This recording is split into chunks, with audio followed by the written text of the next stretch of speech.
Nia Ramadhani dan Ardi Bakri divonis 1 tahun penjara oleh Majelis Hakim Pengadilan Negeri Jakarta Pusat.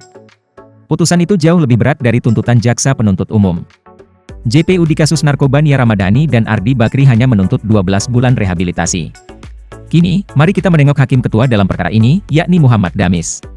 Dalam website Pengadilan Negeri Jakarta Pusat, diketahui Muhammad Damis lahir di Pinrang pada 25 Oktober 1963. Damis diangkat menjadi calon hakim pada tahun 1992 dan ditempatkan di Pengadilan Negeri Makassar. Ia menjalani masa calon hakim selama 2 tahun, yakni sampai tahun 1994.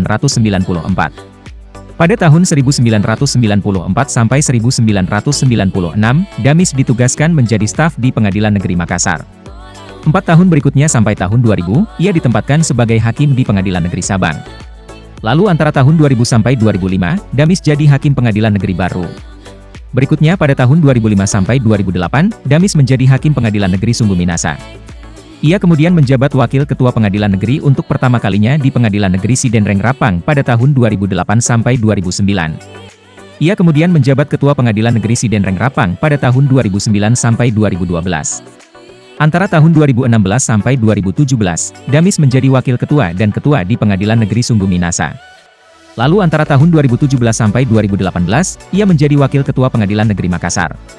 Pada tahun 2018 sampai 2020, Damis mulai memasuki area Pulau Jawa dengan menjadi Kepala Pengadilan Negeri Tangerang antara tahun 2018 sampai 2020. Pada 24 Juni 2020, ia diangkat menjadi Ketua Pengadilan Negeri Jakarta Pusat kelas 1A khusus. Dalam hal ini, jelas menurut kami sebagai penasihat hukum dan juga rekan-rekan melihat sendiri, mendengar sendiri perjalanan persidangan dari penuntut umum, jelas bahwa mereka ini adalah korban penyalahgunaan narkoba. Pemakaian sudah berulang kali, setidak-tidaknya dari bulan April, ya, dan ada ketergantungan secara psikis dan juga fisik. Jadi, secara undang-undang wajib untuk direhabilitasi. Tapi kemudian hakim berpendapat lain. Tapi kami menghormati, apapun keputusan lain kita menghormati. Tapi di sisi lain ada hak dari terdakwa untuk mengajukan upaya hukum. Jadi dalam hal ini mengajukan upaya hukum banding.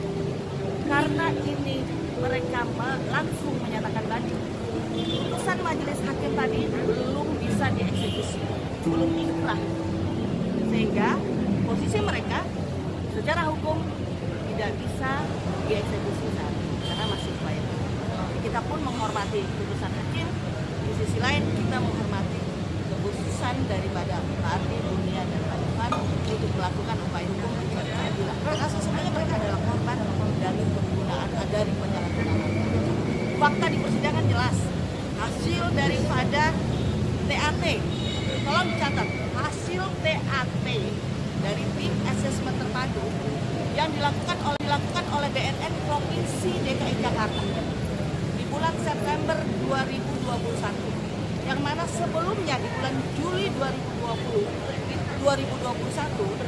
itu juga ada hasil asesmen dari BNN Republik Indonesia yang menyatakan bahwa mereka adalah penyalahguna narkotika yang wajib direhabilitasi.